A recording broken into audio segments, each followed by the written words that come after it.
toque, ¿verdad? Porque casualmente toco más o menos el tema que usted tiene.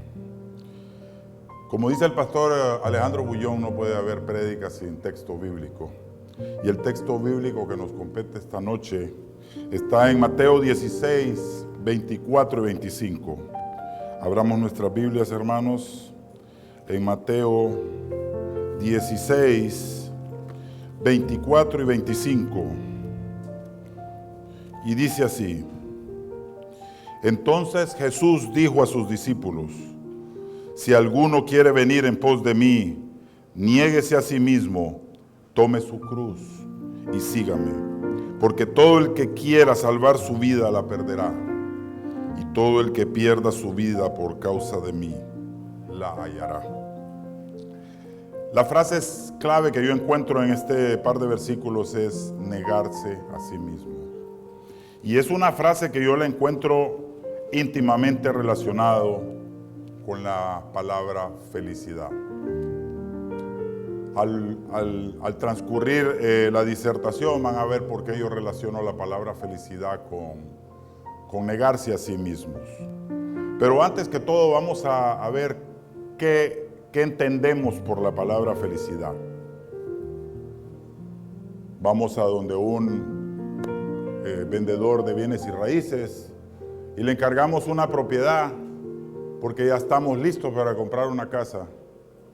3 cuartos, 2 baños, le decimos a la gente que tenga un patio bonito para hacer reuniones familiares, que tenga un garaje amplio para 2 carros. Y llega el momento en que la gente nos enseña la propiedad que ha encontrado y tomamos la decisión y la compramos. Hacemos todo el trámite que requiere, el banco aprueba el préstamo, nos entregan la llave y ese es un día sumamente feliz para nosotros. Tenemos necesidad de comprar un carro. Vamos a la agencia vendedora de vehículos y escogemos un vehículo que se adecue a nuestras necesidades. De cualquier marca, de cualquier color, lo que sea que la persona ande buscando. Y encontramos el vehículo adecuado y ese día, solo por el hecho de estar estrenando vehículo, pasamos un día sumamente feliz. Llegamos a la casa, recogemos a los hijos, vengan a ver el carro que compramos, salimos a dar una vuelta, está precioso. Y ese día, o por lo menos los siguientes 3, 4, 5, 7 días son muy felices porque estamos estrenando carro. De igual manera, un poquito más barato, el ir al mall y comprarnos ropa, con un pichinguito aquí. Los que no saben lo que es un pichinguito es en término hondureño, es un muñequito aquí. Eso nos da mucha más satisfacción que si la camisa o la camiseta o lo que sea que estamos comprando no tiene la figurita aquí. Porque la figurita nos da estatus. La figurita le dice a los demás: hey, mira lo que yo compré.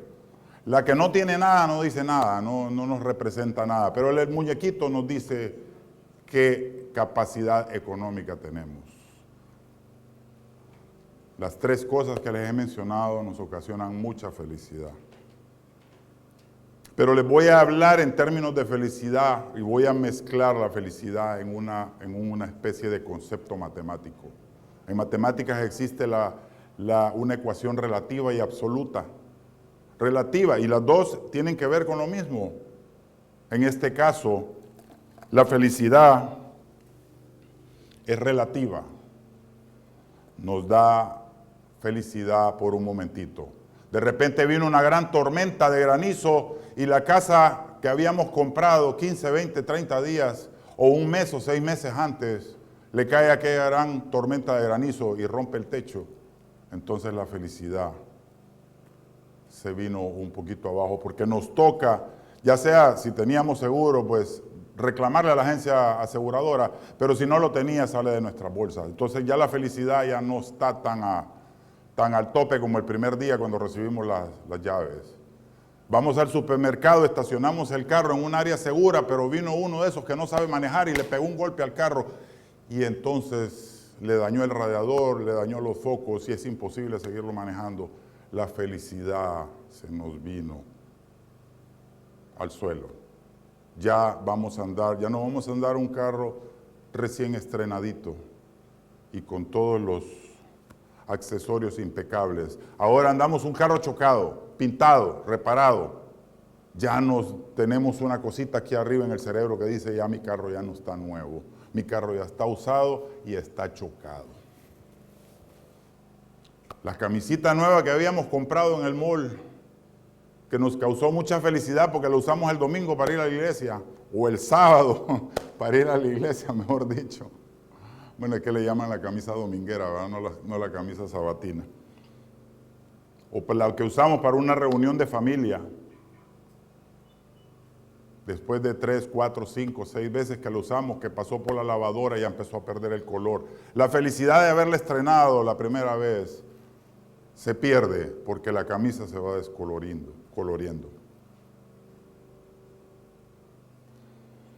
Quiere decir, hermanos, que la felicidad que nos ofrece este mundo es temporal, es relativa, no es una felicidad absoluta como la que nos ofrece Cristo Jesús. Fuimos creados en el Edén, fuimos creados desde un principio para ser felices. Jesús tuvo un plan con nosotros, hacernos felices plenamente, que no sufriéramos para nada, pero con la caída del ser humano y del pecado, en la entrada del pecado en nuestras vidas, la felicidad ya no podía ser absoluta, tenía que ser relativa, temporal, por momentitos. A continuación les voy a presentar 3 historias, 2 de ellas muy conocidas por todos los adventistas del séptimo día. Están en la Biblia y hemos escuchado cualquier cantidad de sermones acerca de estas 2 historias. La tercera historia, es una historia de una persona que yo conozco muy, muy íntimamente. No está en la Biblia, puesto que se desarrolló hace aproximadamente 35 años. Y hoy les traigo esa historia para más o menos explicar la palabra felicidad y negarse a sí mismo, el por qué están íntimamente relacionados. Abramos nuestras Biblias, hermanos, en Mateo 19, 16 al 30, perdón. Y como les dije anteriormente, es una historia sumamente conocida por todos nosotros. Mateo 19, 16 al 30, y es la historia del joven rico. Y dice así: entonces vino uno y le dijo, maestro bueno, ¿qué bien haré para tener la vida eterna? Y él le dijo, ¿por qué me llamas bueno? Ninguno hay bueno sino uno, Dios. Mas si quieres entrar en la vida, guarda los mandamientos. Le dijo, ¿cuáles? Y Jesús dijo, no matarás, no adulterarás, no hurtarás, no dirás falso testimonio.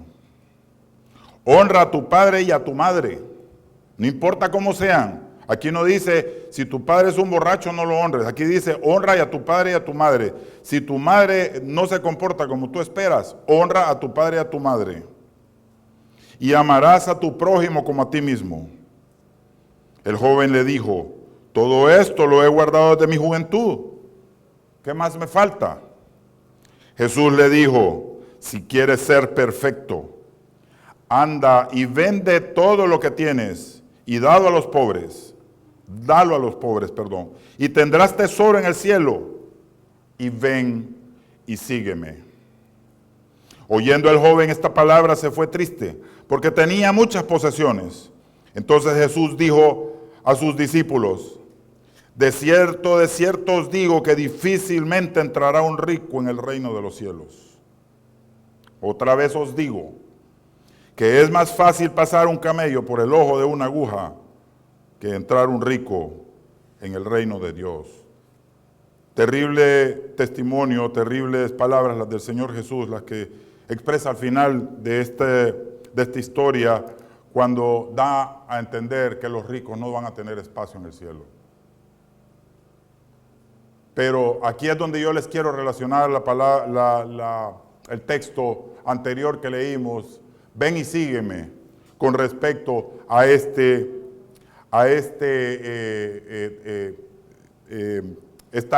declaración del Señor Jesús respecto a que ningún rico entraría al reino del cielo, que sería más fácil que un camello entrara por el ojo de una aguja pasara por el ojo de una aguja que un rico entrara al reino de los cielos.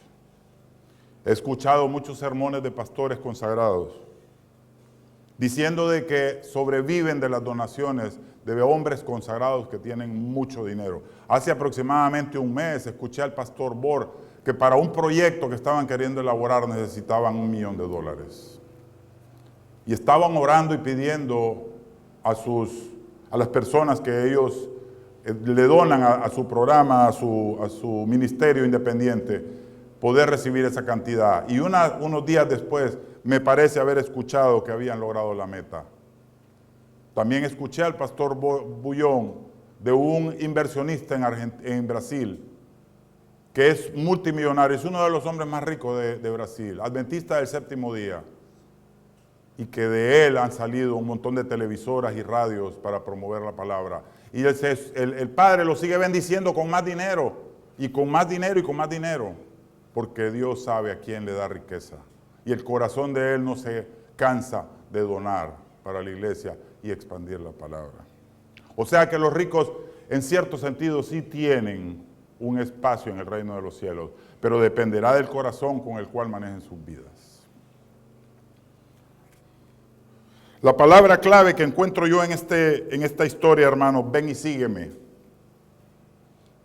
El joven rico era una persona adinerada en aquel momento, en el momento histórico de Jesús, una persona que tenía muchas posesiones.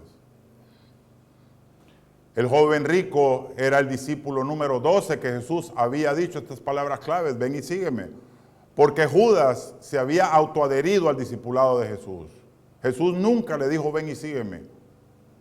El joven rico había sido el número 12, pero tristemente el joven rico no quiso apuntar su nombre en el reino de los cielos.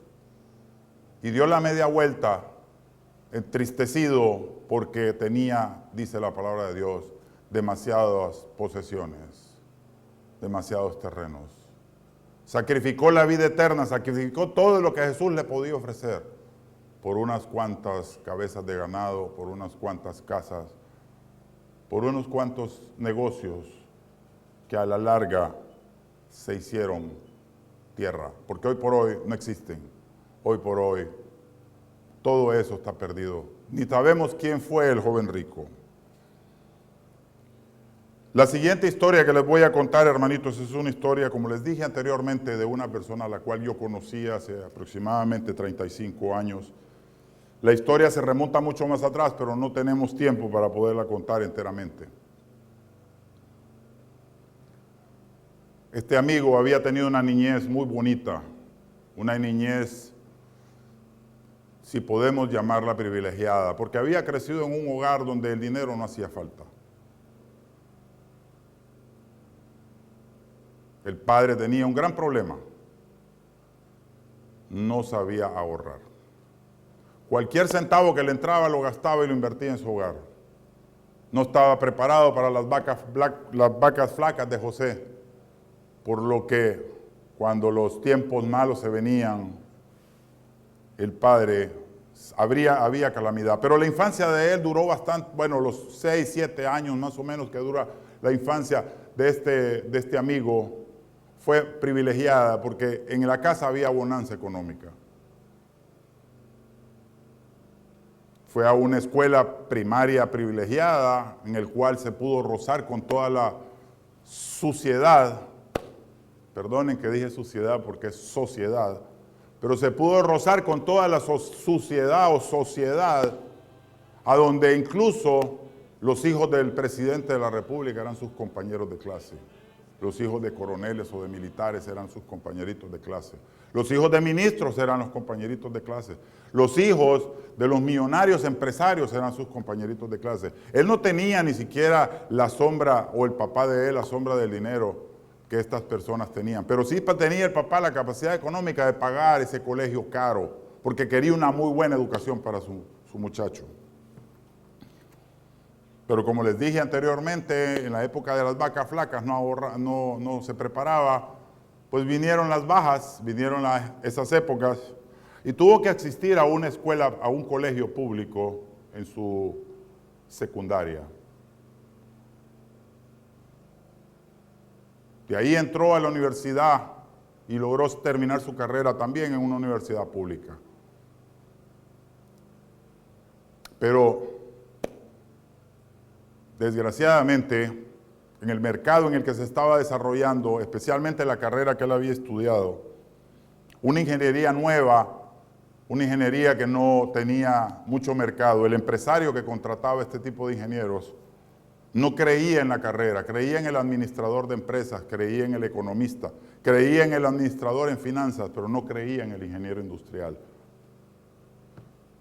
Y entonces, cuando él ve el mercado está cerrado para los ingenieros industriales recién egresados. Y él mira unos 3 o 4 o 5 compañeros de él que habían sido compañeros de él y que se habían graduado unos meses o 2, 3 semestres antes y están ganando la cantidad equivalente en dólares a 150, 200 dólares al mes.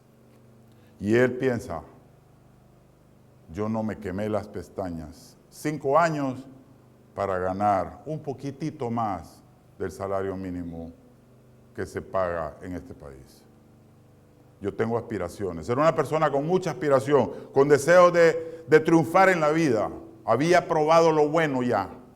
Y él quería seguir en esa ruta. Había conocido una muchacha hermosa, muy bonita. Pero ella tenía una mejor posición económica que él, bastante mejor posición económica. Pertenecía a clubes sociales, pertenecía a la sociedad de la ciudad donde ellos vivían. Pero disponen casarse. Antes de eso, él le plantea al papá, papá, mira lo que está pasando aquí. No hay trabajo para nosotros los que recién egresados. Nadie nos quiere contratar y si nos contratan con el precio un poquito más de una persona que hace labores de labor, como le llaman aquí en Estados Unidos. Me dice, pongamos un negocio, hagámoslo. Y el papá le compró la idea y empezaron un negocio, empezaron un empresariado, a ser empresarios, microempresarios. Y poquito a poco aquel negocio fue creciendo, con mucho sacrificio, desvelo y esfuerzo. Cuando el negocio ya había sido estabilizado, cuando ya tenía un punto de equilibrio, el papá consigue una oferta de trabajo que no podía decirle que no y le dice, hijo, tú estás listo ya para salir a la vida y enfrentarte solito con este negocio. Ya te lo dejé medio montado, pero allá hay una oportunidad para mí. Te dejo aquí, no fracases. Y el padre se fue para la empresa que le había hecho la oferta y él se quedó manejando el negocio. De a poco ese negocio fue creciendo y creciendo y creciendo, al punto que llegó a estar representado a nivel nacional. Estoy hablándoles de Honduras. Llegó a estar representado a nivel nacional con varias sucursales, en total 5. Ya era un negocio conocido, ya él pertenecía a la sociedad, porque era una persona que tenía la oportunidad de comprar un carro del año, tenía la oportunidad de andar un buen reloj, podía vestirse con el muñequito acá, tenía una casa bonita en un buen barrio, era una persona respetada, pero había pasado alrededor de 20 años ese esfuerzo, llegar a ese punto. Hermanos, pero le escuché una vez al pastor Alejandro Bullón, todo lo que comienza de rodillas termina de pie. Pero desgraciadamente esa ecuación también tiene una inversa. Todo lo que comienza de pie, innegablemente termina de rodillas. Este joven, este amigo mío, se había bautizado, adventista del séptimo día, alrededor de los 23 años. Había ido, la mamá era adventista, y había ido a la iglesia, porque la mamá lo invitó, tal y como está esta madre aquí invitando a su muchacho, y él había escuchado unas conferencias de un pastor que había llegado a la ciudad de Argentina, y la prédica consistía en Apocalipsis y Daniel. Todos sabemos en qué consisten esos 2 libros preciosos de la Biblia. el cuerno pequeño y la ramera y todas aquellas explicaciones que estos dos libros nos muestran. Y aquel pastor habló con un español tan claro y tan fácil de entender para una persona que jamás en su vida había abierto la palabra de Dios, que le tocó el corazón. El Espíritu Santo sembró una semilla en ese corazón. Cuando el pastor hizo el llamado el viernes para el bautismo, él se levantó y fue adelante. Porque lo había impactado. Les dije que había asistido a una escuela privilegiada cuando era un niño, y eso era una escuela católica. Y ahí en esa semana él se despertó de aquella gran mentira que él había sido inculcado durante gran parte de su niñez. Pero desgraciadamente, hermanos, se convirtió en un adventista 7-Eleven. ¿Quién sabe aquí qué es un adventista 7-Eleven? Un adventista, para los que no saben, 7-Eleven, así como la gasolinera, es séptimo día a las 11 de la mañana. La semilla fue sembrada en su corazón, pero de vez en cuando llegaba a las 11 de la mañana rogando que el predicador no se alargara con la prédica y que el sermón no fuera muy largo. Y de a poquito él se fue separando de la iglesia. Cuando él se casa, incluso que se casa con esta persona que les estaba contando, que no era adventista del séptimo día, pero en este caso el versículo aquel que nos dice que no juntéis en yugo desigual no tenía nada que ver, porque él era un adventista temporal, era un adventista de vez en cuando. Él decía en su adentro: yo soy adventista del séptimo día, pero no predicaba la doctrina adventista. Le gustaba la fiesta, la fiesta conlleva un montón de cosas: licor, cigarrillo, baile, etcétera, etcétera. Y seguía siendo adventista. Cuando le preguntaba: ¿y tú de qué religión eres? Yo soy adventista del séptimo día. Se llenaba la boca diciendo que lo era, pero no lo representaba, no era testimonio de ser adventista. Llegó un punto en que pasaron años que no regresaba a una iglesia. Y como les dije anteriormente, la ecuación se estaba empezando a invertir. Todo lo que comienza de rodillas termina de pie, pero todo lo que comienza de pie finalmente termina de rodillas. Las malas compañías, las malas inversiones, aquel esfuerzo de 20 años que había tardado en llegar a un punto bonito de negocios por estar lejos de Cristo Jesús, comenzaron a bajar.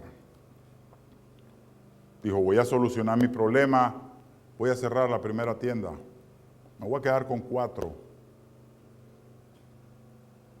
Pero de a poco los problemas continuaban, y voy a cerrar la 4ª, me voy a quedar con 3, el que mucho abarca poco aprieta. La historia seguía y seguía, los problemas económicos seguían fluyendo, y dijo: me voy a quedar con 2. Hasta llegar al momento en que quedaba con una sola. Pero, hermanos, desgraciadamente, ser empresario en esta vida parece fácil, pero no lo es. Cuando una persona llega a un cierto nivel económico y maneja tantas empresas, el ir cerrando empresas significa que las que van quedando tienen que absorber los problemas de aquellas que se van cerrando. Llámese compromisos morales o compromisos bancarios firmados con algún terreno, con alguna casa, con alguna hipoteca, con lo que sea. Y los otros 4 negocios tenían que ir absorbiendo el cierre de las otras que iban cerrándose. Cuando él llegó a tener solo una, la situación era asfixiante, imposible de mantener aquella carga que había heredado de las otras. Desesperado, ya no solamente a nivel económico había fracasado, porque ya no estaba tan muchachito como cuando había empezado con su papá aquel negocio, ya le rondaban los 45 años. Bien difícil comenzar algo a esa edad, así se piensa, ¿verdad? Porque ya no solamente estaba en problemas económicos su vida, sino que también ya había afectado su matrimonio. Había tenido 2 hijos preciosos, los cuales había tratado de darles todo lo mejor que el mundo ofrece, pero desgraciadamente el haberse alejado de Cristo a los 23 años, que encontró el camino, pero no quiso entregarle plenamente su vida al Señor, no quiso negarse a sí mismo, como les expliqué en el primer versículo, sino que quiso seguir el camino de la felicidad que el mundo ofrece, las casas, los carros y la ropa. Ya su matrimonio también estaba deteriorándose. Estaban llegando a un punto de quiebre, y créanmelo, hermanos, que en los matrimonios hay un punto de no retorno. Vamos a pasar, lo voy a dejar hasta ahí con esta historia, y vamos a pasar a la tercera historia, que la vamos a encontrar en Marcos 10, 46, 52. Marcos 10, 46, 52. Les había dicho de que era una historia ampliamente conocida, las dos bíblicas, por nosotros, los adventistas. Marcos 10, 46 al 52. Y dice así, es la historia del ciego Bartimeo. Entonces vinieron a Jericó, y al salir de Jericó, él y sus discípulos y una gran multitud, Bartimeo el ciego, hijo de Timeo, estaba sentado junto al camino mendigando. Y oyendo que era Jesús de Nazaret, comenzó a dar voces y a decir: Jesús, hijo de David, ten misericordia de mí. Y muchos le reprendían para que se callase. Pero él clamaba mucho más: Hijo de David, ten misericordia de mí. Entonces Jesús, deteniéndose, mandó llamarle. Y llamaron al ciego, diciéndole: ten confianza, levántate, te llama. Entonces, arrojando su capa, se levantó y vino a Jesús. Respondiendo, Jesús le dijo: ¿qué quieres que te haga? Y el ciego le dijo: Maestro, que recobre mi vista. Y Jesús le dijo: vete, tu fe te ha salvado. Y enseguida recobró la vista y seguía a Jesús en el camino. Una historia de una persona que decidió negarse a sí mismo, una persona que perseguía la felicidad. Era cieguito. Algunos sermones he escuchado que dicen que él era ciego de nacimiento, otros sermones que he escuchado dicen que no saben si era de nacimiento. Yo deduzco, por lo que leo aquí, que recobrar la vista significa que él la tenía, quiere decir que había perdido la vista. Hermanos, ha de ser terrible haber saboreado con nuestros ojos las delicias de este mundo y de repente quedar en tinieblas. Bartimeo sabía lo que se estaba perdiendo por haber quedado ciego. No dice la palabra de Dios por qué motivos, pero él no podía ver, él no podía expresar con su boca lo que miraba con los ojos. Pero él deseaba tener la vista nuevamente. Alguien le había contado, él vivía en Jericó. Jericó era una ciudad de paso hacia Jerusalén. Y alguien le había contado acerca de un hombre llamado Jesús. Un hombre que hacía milagros, que levantaba muertos. Un hombre que había curado ciegos, había curado leprosos. Y la voz llegó hasta Bartimeo. Y él dijo: Jesús en algún momento determinado va a ir a Jerusalén. Porque así había recibido las noticias él. Él va a pasar por aquí, por enfrente de Jericó. Pero si yo estoy adentro, que era el lugar más apropiado para estar. Porque en Jericó, como era un negocio, era una ciudad de paso. Jericó era una ciudad próspera. Había mercado, habían hospedajes, había comercio. Por lo tanto, había dinero que se movía. Era más fácil para un mendigo sobrevivir adentro de la ciudad que fuera de la ciudad. Pero Bartimeo dijo: si no me voy para afuera y espero a Jesús a que pase enfrente, yo voy a perder la oportunidad. Jesús se va a ir de paso, no va a entrar a Jericó y yo no voy a recobrar la vista. Entonces Bartimeo tomó una decisión, y la decisión que tomó es, dice: voy a agarrar mi carpita, voy a llevar mi hielera, voy a meterle refrescos, voy a agarrar este botiquín y me lo voy a llevar para afuera. Así dice la palabra de Dios, hermanos. No, solamente tenía una capa. Eso era todo lo que Bartimeo tenía. No tenía carpa, no tenía hielera, no tenía botiquín.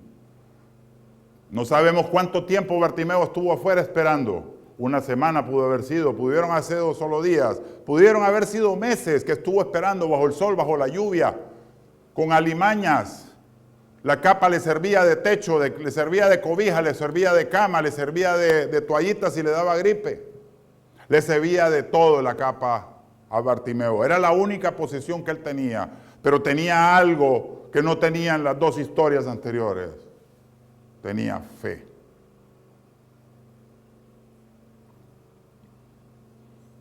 De repente escucha a una multitud y él pregunta,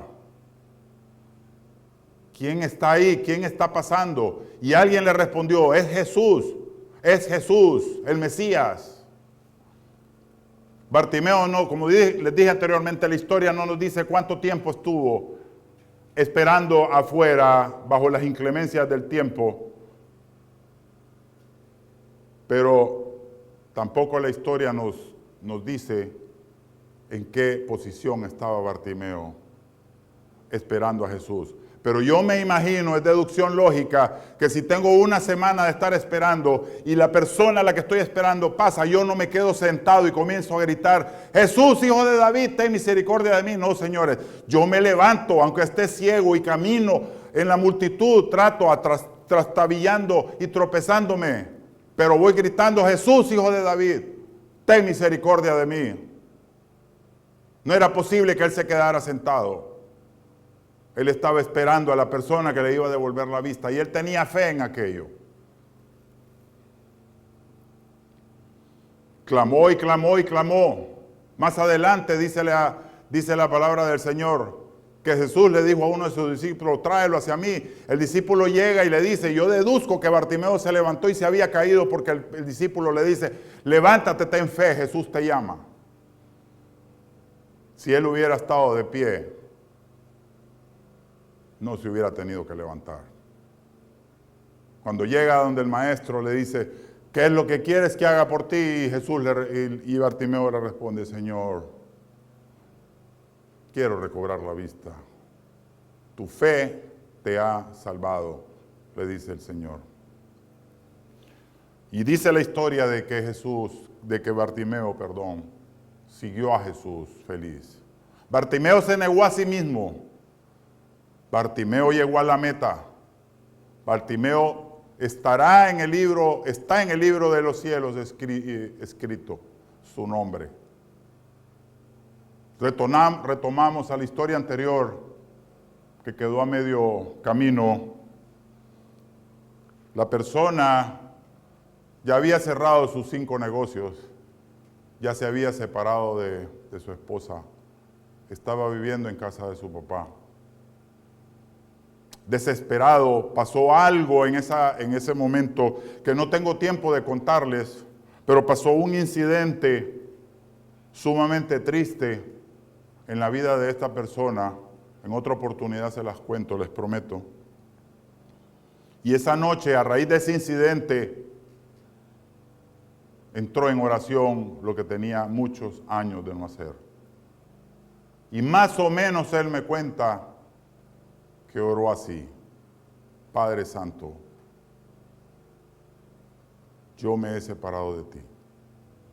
Mi vida no tiene sentido. Mi vida no tiene camino. Te pido que me perdones, pero también te pido y te suplico que me regales un norte a esta vida, que la restablezcas, porque se ha vuelto una vida insoportable. Es duro, hermanos, llegar a tener todas las bonanzas que esta vida ofrece y de repente quedar completamente en la calle. Lo asombroso de esta historia, hermanos, hay 2 aspectos muy bonitos en esta historia. Déjenme contarles, hermanos, que estoy hablando en tercera persona, pero esta historia es mi vida. Esta historia es un testimonio personal que les traigo hoy en la noche. Esa noche oré y le dije: Padre Celestial, mi vida no tiene sentido, dame un norte.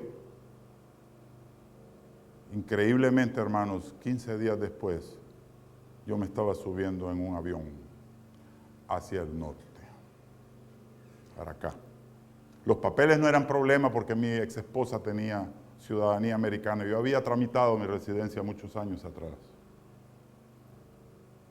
Otro aspecto impresionante en la historia de mi vida es que 30 días después yo ya estaba cobrando mi primer cheque y 36 días después estaba comprando mi carrito. Cuando el avión aterrizó, caí a la casa de una familia, unos primos, gente adventista del séptimo día, muy buenos, consagrados. Incluso uno de los hermanos es pastor, no aquí en Honduras. Mi prima, hermana, la madre de ella y mi mamá son hermanos. Me brindó su hogar y estuve viviendo en el apartamento de ella por alrededor de 3 meses mientras yo me podía estabilizar. Pero esa semana que yo aterricé al apartamento de ella, ellos estaban asistiendo a unas conferencias en San Antonio, Texas. Y ella me invitó. Puesto que estaba en el apartamento de ella y no tenía nada que hacer, yo asistí. Dije, yo voy a ir a recibir la palabra de Dios. Si de todos modos hace 15 días oré y le dije al Señor que me diera un norte y me mandó al norte, estoy empezando a recibir bendición. Todavía yo no tenía ni la menor idea de en qué punto Jesús, el Espíritu Santo y el Padre Celestial tenían planes para mí. Cuando entro a la iglesia, porque no me dijeron nada, cuando yo entro a la iglesia adventista del séptimo día de San Antonio, mi gran sorpresa fue que era una iglesia que no se hablaba español y yo no hablaba inglés. Pero me senté a escuchar, pues no tenía absolutamente nada que hacer. Mis únicos amigos eran mis primos, yo no conocía a nadie en la ciudad. Y estaba viviendo en la casa de uno de ellos.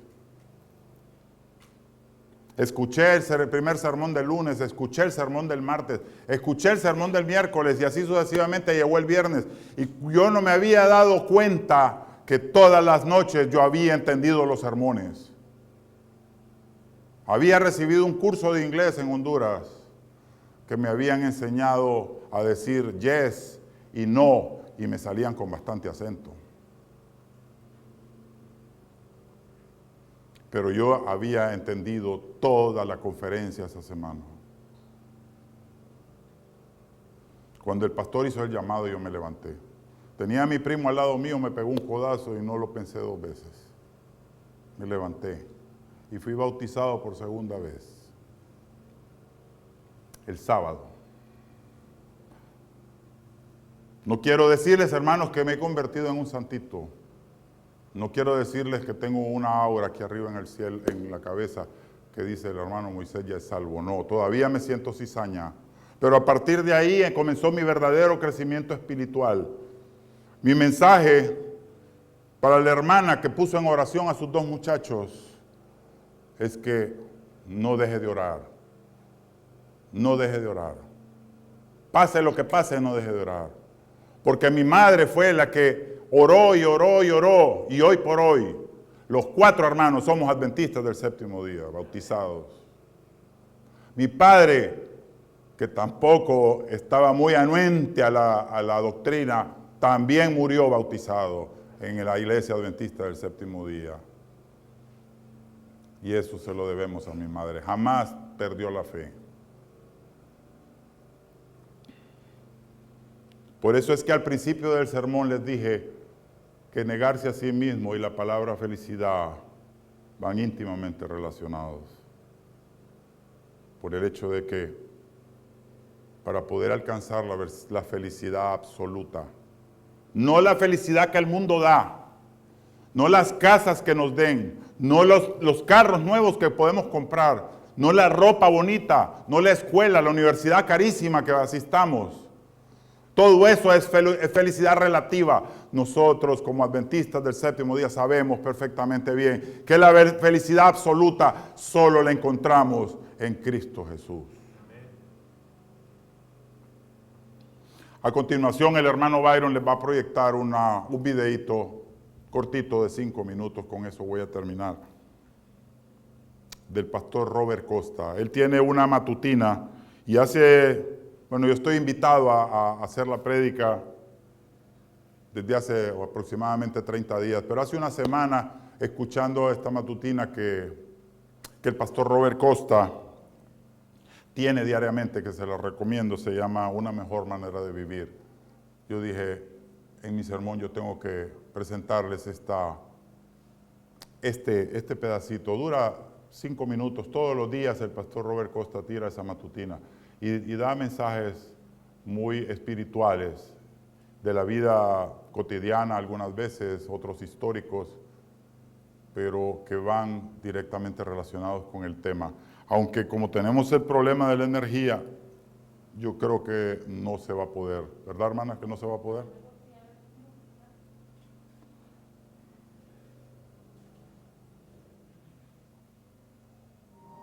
Y sobre quien ella cayere, le desmenuzará. Bueno, uno de los objetos más importantes del Museo Británico es el así llamado vaso de Portland. Ese vaso fue descubierto en una antigua tumba egipcia hace más de 1 siglo y medio. Y esto ocurrió antes del descubrimiento del análisis de neutroactivación, por medio del cual es posible determinar la composición química de un objeto sin necesidad de destruirlo.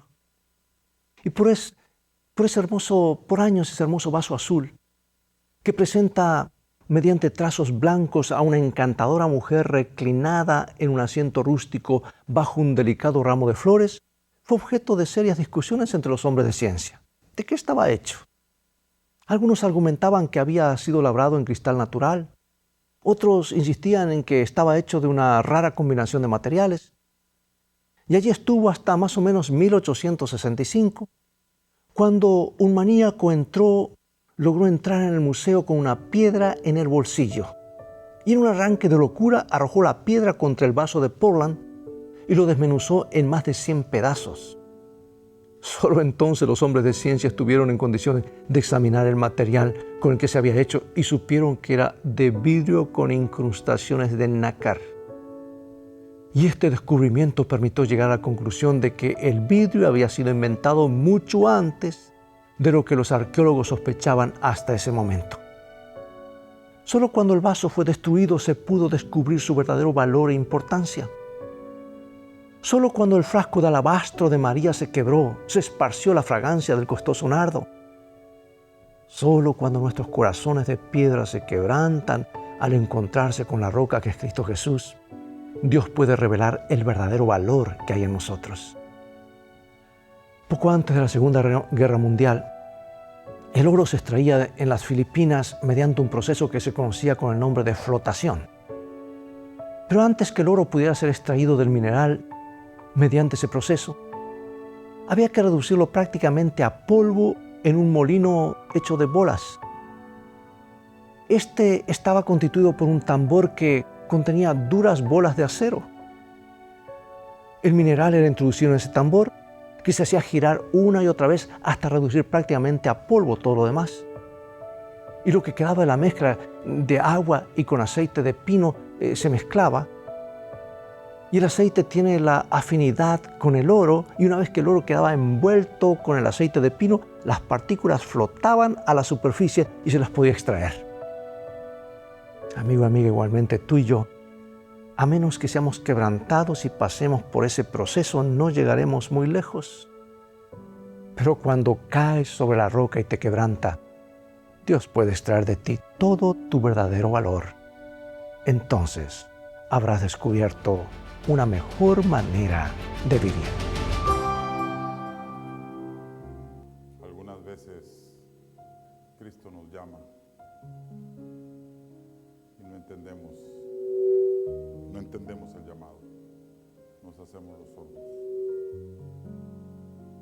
Para que estos científicos pudieran saber de qué estaba construido ese jarrón, tuvo que quebrarse. De igual manera, algunas veces nosotros tenemos que quebrarnos. Y una vez que nos hemos quebrado, entonces aprendemos a negarnos a nosotros mismos, a exclamar al Padre y decirle: Señor, tú eres el Rey de Reyes, Señor de Señores. Y hasta ese momento comienza nuestro verdadero camino hacia la felicidad absoluta. pero no hasta que ese día llegamos nosotros a ser dignos, o estamos en el camino de ganar, de ser dignos para la honra y gloria del Señor. Mi mensaje para esta noche, hermanos, es orar, porque yo también tengo 2 hermosos hijos, son gente buena. Yo estoy orando incansablemente ahora para poder llevar a esos 2 muchachos a los pies de Jesús, que por medio de estos sermones, porque yo les he mandado del pastor Quintero, del pastor Bullón, del pastor Bor, del pastor Robert Costa, y no ven los sermones, pero tal vez, y solo tal vez, orando y orando y orando, algún día van a ver los sermones que su papá está preparando casi solo para ellos, aunque yo sé que van a ser de mucha bendición para otras personas. En el nombre de Jesús, que ellos 2 lo vean y que algún día también esa esposa lo pueda ver, para que puedan quebrantarse, negarse a sí mismos y aceptar al Padre Celestial, Rey de Reyes, Señor de Señores. Que Dios me los bendiga esta noche, hermanos.